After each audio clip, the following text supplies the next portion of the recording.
Ah oui, situation qui m'a un peu fatiguée, c'est Sekou. Sekou, c'est lui qui parle beaucoup un peu à l'école. On dirait il dérange les autres en classe. Chaque fois, il y a des mots, la maîtresse, elle met des mots dans la tête de Sekou et il croit que la maîtresse fait injustice. Il croyait que la maîtresse aime pas Sekou. Après, j'ai parlé à Sekou, j'ai dit non, à l'école, il faut, si la maîtresse dit arrête, tu dois arrêter. Tu me respectes, moi je suis ta mère, tu me respectes. Mais à l'école aussi, tu dois respecter la maîtresse.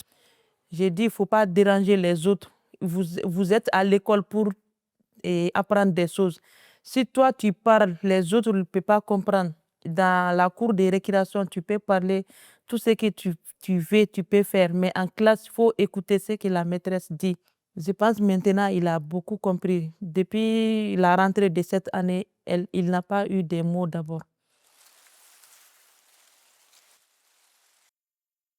Chaque matin, quand on part à l'école, la maison jusqu'à l'école, je parle avec lui. C'est cool, tu fais comme ça. Après, je suis fière de toi. Tu ne parles pas, tu ne déranges pas les gens. Il ne faut pas dire la maîtresse, elle m'aime pas, elle aime les autres, elle ne m'écoute pas. J'ai dit non, vous êtes beaucoup dans la classe. Donc, si toi seul tu parles beaucoup, tu n'es pas seul. La maîtresse, elle ne peut pas t'écouter. Tout, toi, tu n'es pas seul là-bas. Vous êtes beaucoup. Mais maintenant, il a compris.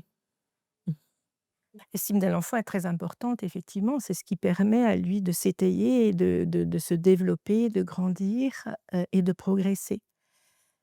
La difficulté d'un enfant, c'est qu'il a plusieurs cadres en face de lui. Il a le cadre familial, le cadre scolaire, le cadre des camarades, le cadre de la cour de récréation, le cadre du club sportif.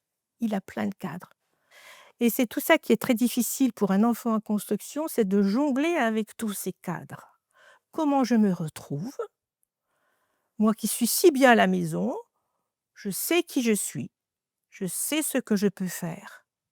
Et voilà que j'ai une maîtresse en face de moi, que je connais peu, qui m'a pas forcément dit ses attentes ou ce qu'elle attend de moi ne correspond pas du tout à ce que maman attend de moi. Et ça, c'est pas facile. Et c'est ce qu'on demande à beaucoup d'enfants et de jeunes. Il y a pas de solution miracle.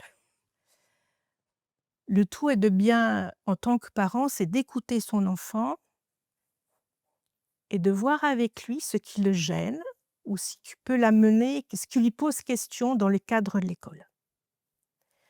Ce cadre est à réinterroger en famille et avec la maîtresse. Puisqu'elle est présente, on peut bien sûr interpeller la maîtresse, en disant: «Voilà, j'ai pas compris. Voilà, vous demandez, mon fils a fait ça, j'ai pas compris. Vous pouvez nous expliquer quelles sont les attentes?